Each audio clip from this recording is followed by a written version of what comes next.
let's talk about what we got cooking up. So we have some good stuff this week when it comes to fighting. So first, I want to mention kind of my predictions on Jake Paul versus Mike Tyson. This fight could go either way. We have no clue how it's going to play out. Jake Paul kind of, did his thing against Mike Perry. Mike Tyson is, Mike Tyson.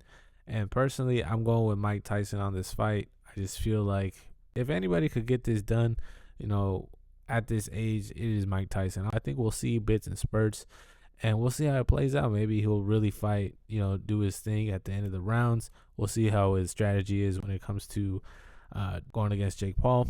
But personally, I don't know too much about boxing. I'm honestly just a fan, so I would like to see Mike Tyson with the dub. If Jake Paul gets the dub, it's not the end of the world, but that's what I would like to see. But now, when it comes to UFC 309, I am very interested in how these fights will play out. Okay, so who I'm really excited to see is Bo Nikal. Bo Nikal is going against Paul Craig in this fight. It's a middleweight fight, and Bo Nikal is really on the come up. If you guys don't know who Bo Nikal is, this dude is a dog. He could really do everything when it comes to MMA. Collegiate wrestler, freaking animal. You could see him in a couple matches. I think he went against Gordon Ryan. He did his thing. He freaking suplexed him. He wasn't really falling for all the traps that Gordon Ryan was laying out. He was like, if you guys have the chance to look at that, it's crazy. It's crazy, honestly. So, dude could really do everything. I don't know too much about Paul Craig. He's in the UFC. He's doing his thing. I'm sure it's going to be an exciting fight. But personally, I'm going to go with Bo Nikal just because I feel like he's still very underrated as an athlete, as a fighter. And we're going to only see more of Bo Nikal in the future. So, very excited. We also have Chris Weidman versus Eryk Anders, another middleweight fight. Who has Chris Weidman has had a crazy career. He was the one that Anderson Silva broke his leg against, and then later in his career, Chris Weidman broke his own leg, kind of in a similar fashion, which was crazy to see. But I'm glad to see, even though like he's up there in age, I think he's like around 40 years old.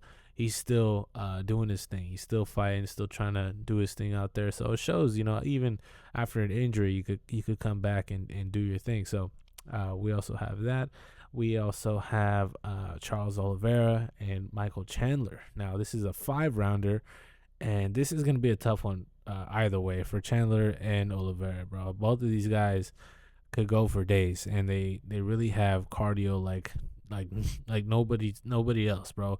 It's really gonna go to who has the bigger heart. Honestly, I don't think it's gonna be, if it's not, bro. Okay. Let me think about this for a little bit. If Chandler doesn't rock Olivera in the first round or first or second round, I honestly think Olivera would have the advantage in the later rounds. Both these guys have an insane gas tank, but I think Olivera would just make better decisions on the ground when it comes to submissions. And if Olivera could get his back, I think it would be a little scary for Chandler. But that is going to be one of the main fights to see. I think Michael Chandler and Charles Olivera is going to be probably the fight of the night. But personally, I'm going to go with Bonx just because I'm such a big fan, and I would love to see him get a win. Also, he just had a kid. And if you guys know Charles Olivera's story, his career changed once he had his first kid. And I think a lot of people are underestimating that new kid aura. If there's anybody who could beat Michael Chandler, is Charles Oliveira when he has a kid. So I feel like that's not being talked about enough, but that's kind of why I'm going with Charles Oliveira on that one. Now for the main event, freaking event. Let me put something else in the background so you guys can see some.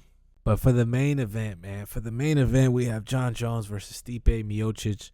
And this one was in the works for a while. We're really excited to see Jon Jones come back in his heavyweight form. He ended up getting injured, and the fight ended up getting rescheduled. And now there's a lot of talking going around. It's like, is Jon Jones ducking Tom Aspinall? Is he gonna fight Alex Pereira? And we're just waiting to see what happens. But first, this fight has to happen versus Stipe Miocic. And Jon Jones, heavy favorite for this fight. He's still in crazy shape, still kind of has that mentality of just being the best. And just watching these embedded vlogs on the UFC channel has been like so good, man. I'm so glad that it's free. I feel like the stuff that they post on the UFC now is like really, really special. So I'm very glad to see that stuff is out there, and it's, free for the public to see, because, UFC fans, especially like myself, I really enjoy kind of behind the scenes, mindset before their fights, and everybody has their own style of getting ready for their battle. So, Stipe Miocic, he's still working as a fireman. He says he's still working regular shifts, and he's training on his free time, which I don't know, man. If you're gonna fight Jon Jones, I would be doing everything that I possibly can to make sure I'm ready for that. So we'll see how that plays out. Jon Jones is pretty much undefeated. Jon Jones has one loss on his MMA record, and that was due to a disqualification when it comes to the 12-6 elbows that have recently been removed from the rule, the UFC rule. So I'm not sure if that loss is going to be taken away from his record, but pretty much undefeated. It's not a Sean O'Malley situation, but it's pretty close. So we have Jon Jones versus Stipe, and I gotta go with Jon Jones here, man. I feel like Jon Jones, they call him the GOAT for a reason. If I ask Dana White who's the GOAT, who do you think he's gonna say? And I'm going with Jon Jones. So we're gonna see how that plays out, and we're also gonna see how it plays out after the fight. Who is Jon Jones gonna fight next? And then we're already talking about who he fights next, and he hasn't even fought. And I don't think that a lot of people have that kind of name where they already assume that he's just gonna mop the floor with this guy.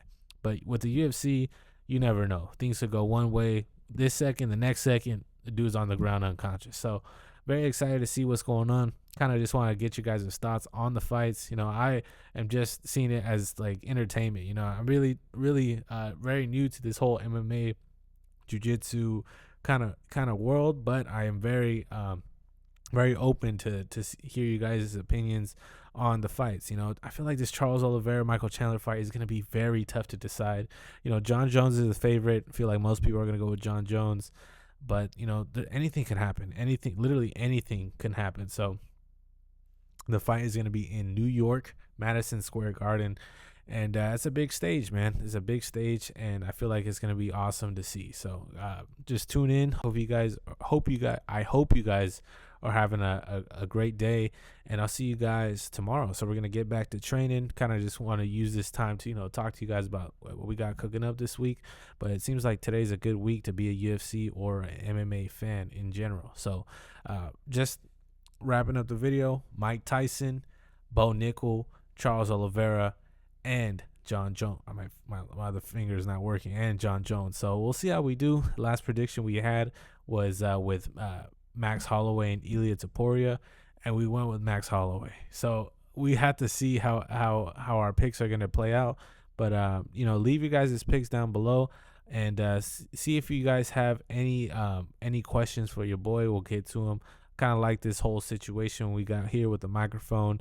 Got some fights in the background. Hopefully nothing gets taken down. Don't tell anybody. But that's kind of the stuff we got cooking up. So hope you guys enjoyed today's episode, and I'll catch you guys tomorrow. Peace.